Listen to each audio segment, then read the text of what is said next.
Olá, queridos, tudo bem? Eu percebi. Vocês já assistiram a minha aula de sociologia hoje, 2M? Não sei se vocês estão começando por esse vídeo, que é da aula de filosofia, ou se vocês já começaram assistindo pela aula de sociologia.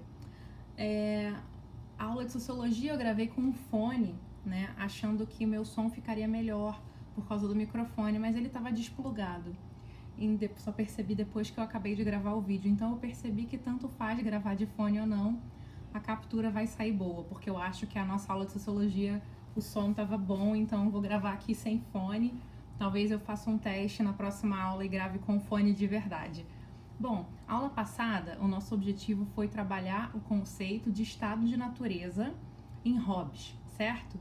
O que vocês lembram do nosso conceito de estado de natureza hobbesiano? Vocês lembram que é um estado hipotético, ou seja, Hobbes não está dizendo que isto aconteceu. Peraí, vamos começar com mais calma. Acho que todo mundo aqui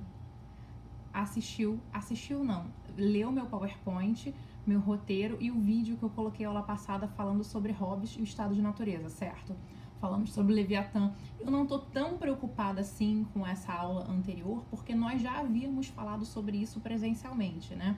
Hoje aqui eu vou fazer uma retomada muito breve, porque eu acho que é sempre mais fácil quando eu tô gravando, quando o professor grava e fala com os alunos. Ai, a câmera não cai. Então vou fazer uma retomada rápida, mas a gente já entra no nosso tema de hoje, que é finalizar os slides de Thomas Hobbes e ver de que maneira ele legitima o Estado moderno, que ele chama de grande Leviatã, aquele monstro bíblico, né, que é uma metáfora que a gente já falou presencialmente. Que metáfora é essa? O monstro bíblico poderoso, muito forte. Essa é a metáfora do Leviatã, essa é a relação entre o Leviatã e o Estado. Bom, já falamos sobre isso. Aqui, vamos só relembrar o conceito de estado de natureza. Estado de natureza, em primeiro lugar, ele é hipotético. O que eu quero dizer com isso? Eu não quero que vocês pensem que Hobbes está descrevendo um estado que já aconteceu, um estado com E minúsculo, no sentido de situação, estado de natureza, situação de natureza. Então, faço essa observação para vocês não confundirem estado de natureza com E minúsculo com estado de letra maiúscula, o estado, no sentido do nosso grande Leviatã. Bom, vamos lá. Então ele vai dizer, ele não localiza isso historicamente, é um exercício de imaginação, é um exercício de pensamento. Quando ele fala para a gente pensar no como seriam os homens na ausência do Estado, é apenas o exercício de pensamento, exercício poderosíssimo, mas apenas o exercício de pensamento. Ele vai dizer o seguinte: primeira coisa, como é que é a natureza humana, segundo Hobbes? Como é que ele entende a natureza humana? Ele é tão estranho dar aula sem vocês respondendo, mas tudo bem. A natureza humana, segundo Hobbes, ela é negativa. Nós somos egoístas, nós somos ambiciosos, nossos desejos não cessam. Ele chama isso de estado de pleonexia. Vocês não precisam gravar esse nome. O que é o estado de pleonexia? É o estado da cobiça constante. Ele vai dizer que o ser humano ele é essencialmente desejoso. O que significa dizer desejoso? Significa dizer que nós queremos coisas o tempo inteiro.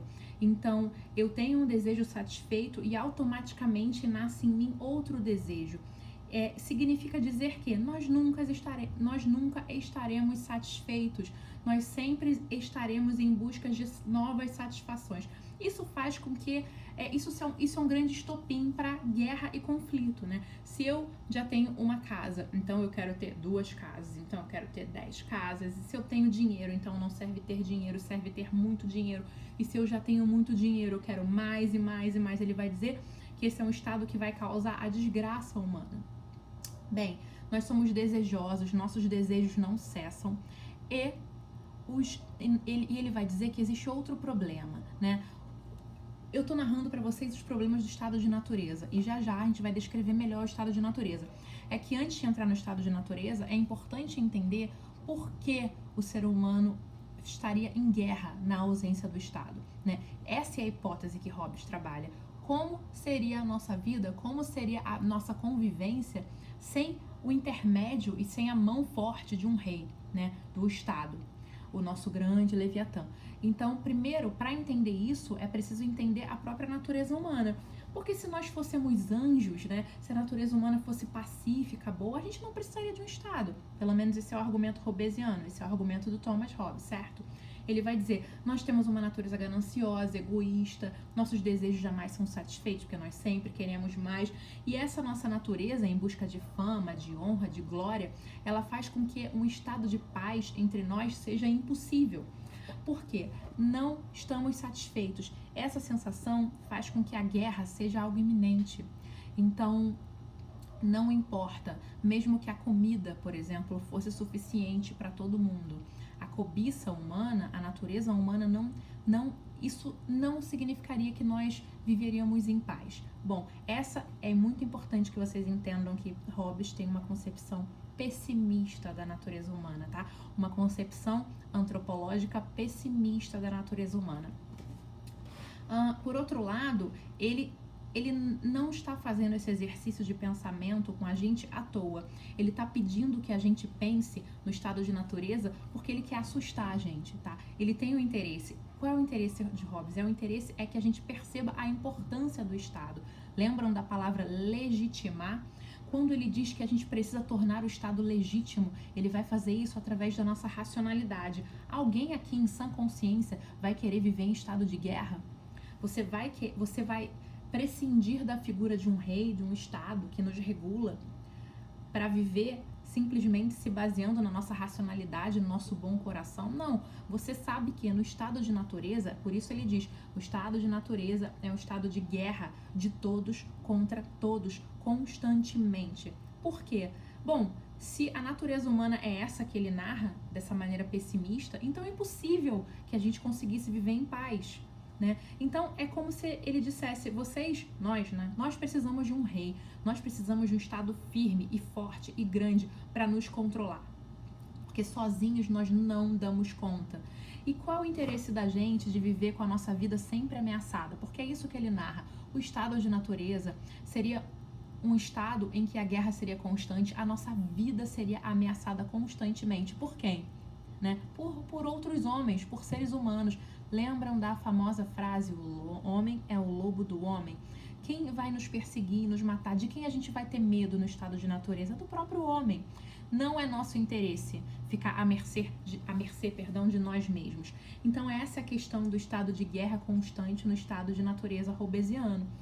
Hobbes, ele faz esse exercício de imaginação do estado de natureza, como seria a nossa vida sem a figura de um Estado, para que a gente entenda a importância do Estado. Ora, porque para pensar, por que a gente vai querer entregar as nossas armas, a nossa vida, a nossa liberdade? Porque o Estado cria regras pra gente, né? Nós pagamos impostos, nós não podemos ter nossas armas. Quem é o detentor das armas? É o Estado. Quem vai pegar o nosso dinheiro na forma de impostos, tributos, etc., é o Estado. Agora, se todo mundo parasse para pensar, por quê? Por que eu devo entregar nas mãos do Estado a minha riqueza, as minhas armas? Por que eu devo obediência, aceitar essas regras? E aí Hobbes vai pensar, você não quer obedecer? Então você sabe como seria a sua vida sem o Estado? Então é melhor obedecer, porque tem uma troca boa aí. Ele vai dizer, o Estado vai ser importante porque ele vai garantir o nosso bem mais precioso, que é a nossa vida. Né? Então é do meu interesse, sim, é isso que ele quer provar pra gente quando ele escreve essa grande obra, o Leviatã, lá no capítulo 14. Ele quer mostrar pra gente, sim, o quanto nós precisamos, sim, do Estado, tá? O quanto, no caso dele, o quanto nós precisamos da figura do rei, quanto nós devemos respeito a esse grande Leviatã. Bom, e é dessa maneira, e aí vocês devem estar com o slide aberto, espero eu que vocês estejam. Deixa eu retornar aqui. Aí eu falei para vocês lerem a aula passada até o slide 6, certo? Então a gente fala sobre o estado de natureza, a gente falou aula passada sobre a antropologia pessimista, a natureza humana como algo ruim, né? E aí a gente tem uma figura, acho que no slide 7 ou 8, eu não tô conseguindo ver qual é o número do slide aqui, peraí. A apresentação é o slide 8. Então agora acompanhem comigo se vocês puderem. Vocês estão no slide 8? Eu estou, peraí, quase, tô. Então, olha lá, no slide 8 vocês podem observar aí a figura do